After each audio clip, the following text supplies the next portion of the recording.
Chapter 21 The Peace Palace and Pittencrieff.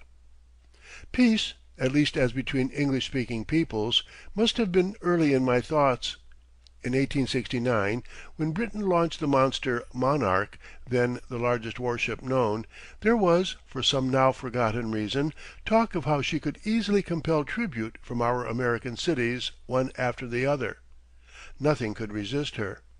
I cabled John Bright, then in the British Cabinet (the cable had recently been opened), "First and best service possible for Monarch. Bringing home body Peabody." No signature was given. Strange to say, this was done, and thus the Monarch became the messenger of peace, not of destruction. Many years afterwards I met Mr. Bright at a small dinner party in Birmingham and told him I was his young anonymous correspondent. He was surprised that no signature was attached, and said his heart was in the act. I am sure it was. He is entitled to all credit. He was the friend of the Republic when she needed friends during the Civil War. He had always been my favorite living hero in public life, as he had been my father's. Denounced as a wild radical at first, he kept steadily on until the nation came to his point of view. Always for peace, he would have avoided the Crimean War, in which Britain backed the wrong horse, as Lord Salisbury afterwards acknowledged. It was a great privilege that the Bright family accorded me, as a friend, to place a replica of the Manchester Bright statue in Parliament, in the stead of a poor one removed. I became interested in the Peace Society of Great Britain upon one of my early visits, and attended many of its meetings, and in later days I was especially drawn to the Parliamentary Union established by Mr. Cremer, the famous working man's representative in Parliament.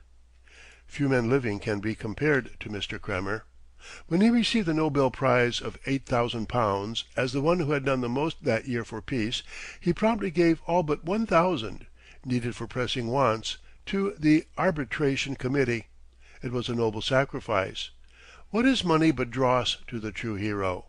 Mr. Cremer is paid a few dollars a week by his trade to enable him to exist in London as their Member of Parliament, and here was fortune thrown in his lap only to be devoted by him to the cause of peace.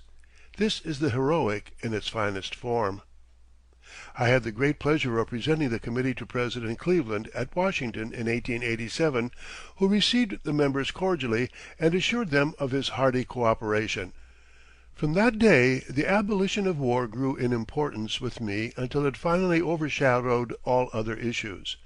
The surprising action of the first Hague Conference gave me intense joy. Called primarily to consider disarmament, which proved a dream, it created the commanding reality of a permanent tribunal to settle international disputes. I saw in this the greatest step toward peace that humanity had ever taken, and taken as if by inspiration, without much previous discussion. No wonder the sublime idea captivated the conference. If Mr. Hawes, whose death I so deeply deplored, were alive today, and a delegate to the forthcoming second conference with his chief, Andrew D. White, I feel that these two might possibly bring about the creation of the needed international court for the abolition of war. He it was who started from The Hague at night for Germany, upon request of his chief, and saw the German Minister of Foreign Affairs, and the Emperor, and finally prevailed upon them to approve of the High Court, and not to withdraw their delegates as threatened, a service for which Mr. Hawes deserves to be enrolled among the greatest servants of mankind. Alas, death came to him while still in his prime. The day that international court is established will become one of the most memorable days in the world's history. It will ring the knell of men killing man, the deepest and blackest of crimes. It should be celebrated in every land, as I believe it will be some day, and that time, perchance not so remote as expected. In that era not a few of those hitherto extolled as heroes will have found oblivion because they failed to promote peace and good will instead of war. When Andrew D. White and Mr. Hawes, upon their return from The Hague, suggested that I offer the funds needed for a temple of peace at The Hague, I informed them that I never could be so presumptuous; that if the government of the Netherlands informed me of its desire to have such a temple and hoped I would furnish the means, the request would be favorably considered. They demurred, saying this could hardly be expected from any government. Then I said I could never act in the matter. Finally, the Dutch government did make application, through its minister, Baron Gevers, in Washington, and I rejoiced. Still, in writing him, I was careful to say that the drafts of his government would be duly honored. I did not send the money. The government drew upon me for it, and the draft for $1.5 million is kept as a memento. It seems to me almost too much that any individual should be permitted to perform so noble a duty as that of providing means for this temple of peace, the most holy building in the world, because it has the holiest end in view. I do not even except St. Peter's, or any building erected to the glory of God, whom, as Luther says, we cannot serve or aid. He needs no help from us. This temple is to bring peace, which is so greatly needed among his erring creatures. The highest worship of God is service to man. At least I feel so with Luther and Franklin. When in 1907 friends came and asked me to accept the presidency of the Peace Society of New York, which they had determined to organize, I declined, alleging that I was kept very busy with many affairs, which was true, but my conscience troubled me afterwards for declining. If I were not willing to sacrifice myself for the cause of peace, what should I sacrifice for? What was I good for? Fortunately, in a few days, the Reverend Lyman Abbott, the Reverend Mr. Lynch, and some other notable laborers for good causes called to urge my reconsideration. I divined their errand, and frankly told them they need not speak. My conscience had been tormenting me for declining, and I would accept the presidency and do my duty. After that came the great national gathering, the following April, when for the first time in history of Peace Society meetings there attended delegates from 35 of the States of the Union, besides many foreigners of distinction. My first decoration then came unexpectedly. The French government had made me Knight Commander of the Legion of Honor, and at the peace banquet in New York, over which I presided, Baron d'Estournel de Constant appeared upon the stage and in a compelling speech invested me with the regalia amid the cheers of the company. It was a great honor indeed, and appreciated by me because given for my services to the cause of international peace. Such honors humble, they do not exalt. So let them come. They serve also to remind me that I must strive harder than ever and watch every act and word more closely, that I may reach just a little nearer the standard the givers, deluded souls, mistakenly assume in their speeches that I have already attained. No gift I have made or can ever make can possibly approach that of Pittencrieff Glen, Dunfermline. It is saturated with childish sentiment, all of the purest and sweetest. I must tell that story. Among my earliest recollections are the struggles of Dunfermline to obtain the rights of the town to part of the Abbey grounds and the palace ruins. My grandfather Morrison began the campaign, or at least was one of those who did.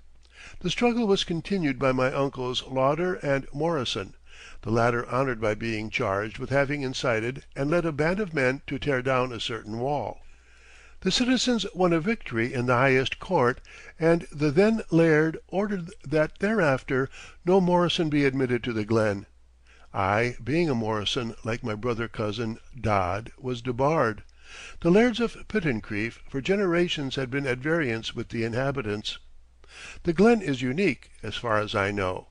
It adjoins the Abbey and Palace grounds, and on the west and north it lies along two of the main streets of the town. Its area, between 60 and 70 acres, is finely sheltered, its high hills grandly wooded.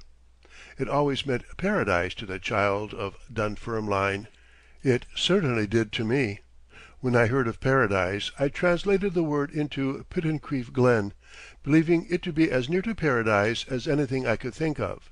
Happy were we if through an open lodge gate, or over the wall, or under the iron grill over the burn, now and then we caught a glimpse inside. Almost every Sunday Uncle Lauder took Dodd and Naig for a walk around the Abbey to a part that overlooked the glen, the busy crows fluttering around in the big trees below. Its laird was to us children the embodiment of rank and wealth. The Queen, we knew, lived in Windsor Castle, but she didn't own Pittencrieff. Not she. Hunt of Pittencrieff wouldn't exchange with her or with any one. Of this we were sure, because certainly neither of us would. In all my childhoods, yes, and in my early manhoods, ere castle building, which was not small, nothing comparable in grandeur approached Pittencrieff. My Uncle Lauder predicted many things for me when I became a man, but had he foretold that some day I should be rich enough and so supremely fortunate as to become Laird of Pittencrieff, he might have turned my head. And then to be able to hand it over to Dunfermline as a public park, my paradise of childhood. Not for a crown would I barter that privilege. When Dr. Ross whispered to me that Colonel Hunt might be induced to sell, my ears cocked themselves instantly. He wished an extortionate price, the doctor thought, and I heard nothing further for some time. When indisposed in London in the autumn of 1902, my mind ran upon the subject, and I intended to wire Dr. Ross to come up and see me. One morning Mrs. Carnegie came into my room and asked me to guess who had arrived, and I guessed Dr. Ross. Sure enough, there he was. We talked over Pittencrieff. I suggested that if our mutual friend and fellow townsman, Mr. Shaw in Edinburgh, Lord Shaw of Dunfermline, ever met Colonel Hunt's agents, he could intimate that their client might some day regret not closing with me, as another purchaser equally anxious to buy might not be met with, and I might change my mind or pass away. Mr. Shaw told the doctor when he mentioned this that he had an appointment to meet with Hunt's lawyer on other business the next morning, and would certainly say so. I sailed shortly after for New York, and received there one day a cable from Mr. Shaw stating that the Laird would accept £45,000. Should he close? I wired, yes, provided it is under Ross's conditions, and on Christmas Eve I received Shaw's reply, "Hail, Laird of Pittencrieff!" So I was the happy possessor of the grandest title on earth in my estimation. The King, well, he was only the King. He didn't own King Malcolm's Tower, nor St. Margaret's Shrine, not Pittencrieff Glen. Not he, poor man. I did, and I shall be glad to condescendingly show the King those treasures should he ever visit Dunfermline. As the possessor of the park and the glen, I had a chance to find out what, if anything, money could do for the good of the masses of a community, if placed in the hands of a body of public-spirited citizens. Dr. Ross was taken into my confidence so far as Pittencrieff Park was concerned, and with his advice certain men intended for a body of trustees were agreed upon and invited to Skibo to organize. They imagined it was in regard to transferring the park to the town. Not even to Dr. Ross was any other subject mentioned. When they heard that £500,000 sterling in bonds, bearing 5% interest, was also to go to them for the benefit of Dunfermline, they were surprised. It is 12 years since the Glen was handed over to the trustees, and certainly no public park was ever dearer to a people. The children's yearly gala day, the flower shows, and the daily use of the park by the people are surprising. The Glen now attracts people from neighboring towns. In numerous ways the trustees have succeeded finely in the direction indicated in the trust deed, namely, to bring into the monotonous lives of the toiling masses of Dunfermline more of sweetness and light, to give to them, especially the young, some charm, some happiness, some elevating conditions of life which residence elsewhere would have denied, that the child of my native town, looking back in after years, however far from home it may have roamed, will feel that simply by virtue of being such, life has been made happier and better. If this be the fruit of your labors, you will have succeeded. If not, you will have failed. To this paragraph I owe the friendship of Earl Grey, formerly Governor General of Canada. He wrote Dr. Ross, "I must know the man who wrote that document in the Times this morning." We met in London and became instantly sympathetic. He is a great soul who passes instantly into the heart and stays there. Lord Grey is also today a member (trustee) of the $10 million fund for the United Kingdom. Thus Pittencrieff Glen is the most soul-satisfying public gift I ever made or ever can make. It is poetic justice that the grandson of Thomas Morrison, radical leader in his day, nephew of Bailie Morrison, his son and successor, and above all, son of my sainted father and my most heroic mother, should arise and dispossess the lairds, should become the agent for conveying the glen and park to the people of Dunfermline for ever. It is a true romance, which no air castle can quite equal or fiction conceive. The hand of destiny seems to hover over it, and I hear something whispering, "Not altogether in vain have you lived, not altogether in vain." This is the crowning mercy of my career. I set it apart from all my other public gifts. Truly, the whirligig of time brings in some strange revenges. It is now 13 years since I ceased to accumulate wealth and began to distribute it. I could never have succeeded in either had I stopped with having enough to retire upon, but nothing to retire to. But there was the habit and the love of reading, writing, and speaking upon occasion, and also the acquaintance and friendship of educated men, which I had made before I gave up business. For some years after retiring I could not force myself to visit the works. This, alas, would recall so many who had gone before. Scarcely one of my early friends would remain to give me the hand clasp of the days of old. Only one or two of these old men would call me Andy. Do not let it be thought, however, that my younger partners were forgotten, or that they have not played a very important part in sustaining me in the effort of reconciling myself to the new conditions. Far otherwise. The most soothing influence of all was their prompt organization of the Carnegie Veteran Association, to expire only when the last member dies. Our yearly dinner together, in our own home in New York, is a source of the greatest pleasure. So great that it lasts from one year to the other. Some of the veterans travel far to be present, and what occurs between us constitutes one of the dearest joys of my life. I carry with me the affection of my boys. I am certain I do. There is no possible mistake about that, because my heart goes out to them. This I number among my many blessings, and in many a brooding hour this fact comes to me, and I say to myself, rather this, minus fortune, than multimillionairedom, without it. Yes, 1,000 times, yes. Many friends, great and good men and women, Mrs. Carnegie and I are favored to know, but not one whit shall these ever change our joint love for the boys. For to my infinite delight her heart goes out to them as does mine. She it was who christened our New York home with the first veteran dinner. The partners first was her word. It was no mere idle form when they elected Mrs. Carnegie the first honorary member, and our daughter the second. Their place in our hearts is secure. Although I was the senior, still we were boys together. Perfect trust and common aims, not for self only, but for each other, and deep affection molded us into a brotherhood. We were friends first and partners afterwards. 43 out of 45 partners are thus bound together for life. Another yearly event that brings forth many choice spirits is our literary dinner. At home, our dear friend, Mr. Richard Watson Gilder, editor of The Century, being the manager.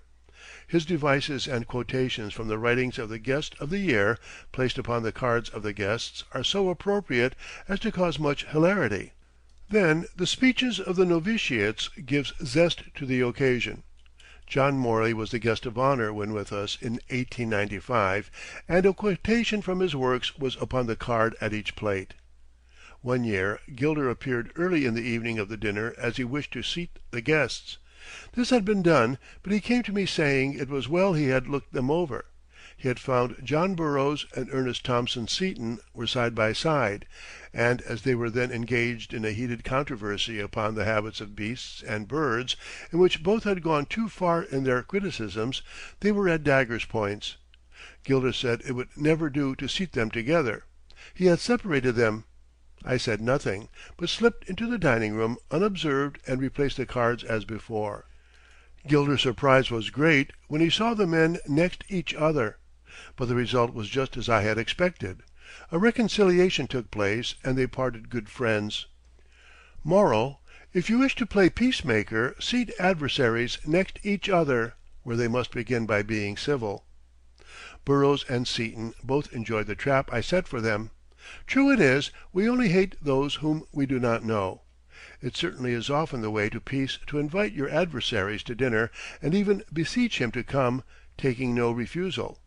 Most quarrels become acute from the parties not seeing and communicating with each other and hearing too much of their disagreement from others. They do not fully understand the other's point of view and all that can be said for it. Wise is he who offers the hand of reconciliation should a difference with a friend arise. Unhappy he to the end of his days who refuses it. No possible gain atones for the loss of one who has been a friend, even if that friend has become somewhat less dear to you than before. He is still one with whom you have been intimate, and as age comes on friends pass rapidly away and leave you. He is the happy man who feels there is not a human being to whom he does not wish happiness, long life, and deserved success, not one in whose path he would cast an obstacle, nor to whom he would not do a service if in his power. All this he can feel without being called upon to retain as a friend one who has proved unworthy beyond question by dishonorable conduct. For such there should be nothing felt but pity, infinite pity, and pity for your own loss also, for true friendship can only feed and grow upon the virtues. When love begins to sicken and decay, it useth an enforced ceremony. The former geniality may be gone forever, but each can wish the other nothing but happiness. None of my friends hailed my retirement from business more warmly than Mark Twain. I received from him the following note, at a time when the newspapers were talking much about my wealth. Dear Sir and Friend, you seem to be prosperous these days.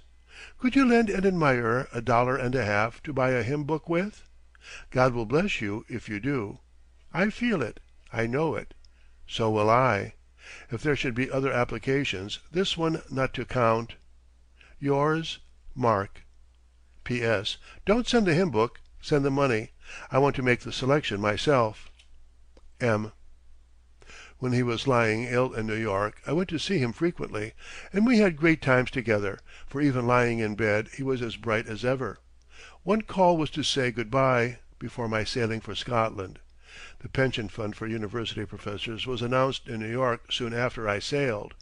A letter about it from Mark, addressed to St. Andrew, reached me in Scotland, from which I quote the following. You can take my halo. If you had told me what you had done when at my bedside, you would have got it there and then. It is pure tin and paid the duty when it came down. Those intimate with Mr. Clemens, Mark Twain, will certify that he was one of the charmers. Joe Jefferson is the only man who can be conceded his Twain brother in manner and speech, their charm being of the same kind. Uncle Remus, Joel Chandler Harris, is another who has charm, and so has George W. Cable. Yes, and Josh Billings also had it.